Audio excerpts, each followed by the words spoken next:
თავი მიათე.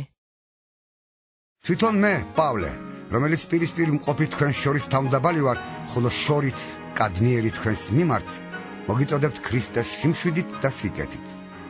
და გევედრებით, რომ ჩემი მოსვლისას არ დამჭირდეს სიმკაცრე, რომლის გამოყენებას ვფიქრობ ზოგიერთების წინააღმდეგ, ვისაც გქონია თითქოს ხორცის მიხედვით დავდიოდეთ.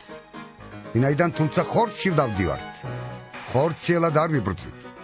ვინაიდან ჩვენი საბრძოლო იარაღი ხორციელი არ არის, არამედ არის ღვთიური ძლიერება სიმაგრეთა დასანგრევად. იმით ვამხობთ ძრახვებს და ყოველ სიმაღლეს, რომელიც აღმართულია ღვთის შემეცნების წინააღმდეგ, ვატყვევებთ ყოველგვარ აზრს ქრისტესთვის დასამორჩილებლად და მზად ვართ შური ვიძიოთ ყოველგვარ ურჩობაზე, როცა თქვენი მორჩილება აღსრულდება. პიროვნებას უყურებთ, ვისაც ჯერა რომ ქრისტესია თვითონვე დაფიქრდეს, რომ როგორც თავად არის ქრისტესი, ასევე ჩვენც ქრისტესნი ვართ.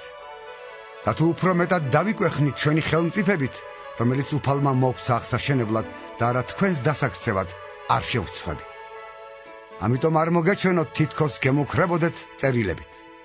როგორც ამბობენ, წერილებში ის მძიმე და ძლიერია, მაგრამ როდესაც პირადად იმყოფება სუსტია და მისი სიტყვაც არარაობაა.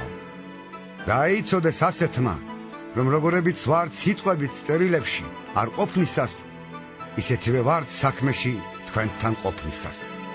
ვინაიდან ვერ ვბედავთ და უპირისპირდეთ, ან და შევედაროთ იმათ, რომელთაც თავი მოაქვთ, ისინი უჭკუობით თავიანთი თავით ზომავენ თავს და თავიან თავს თავის თავთან ადარებენ.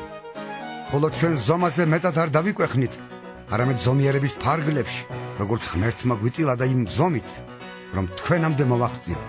ვინაიდან ჩვენ ხომ მეტისმეტად არ დავიძაბებით, თითქოს არ მოგვეღწიოს თქვენამდე, იმიტომ რომ თქვენამდეც მოვაღწიეთ ქრისტეს სახარებით.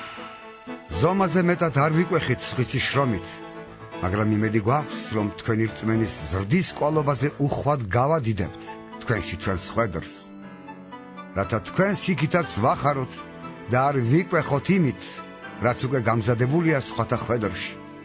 ვინც იკვეხის, უფლით დაიკვეხოს.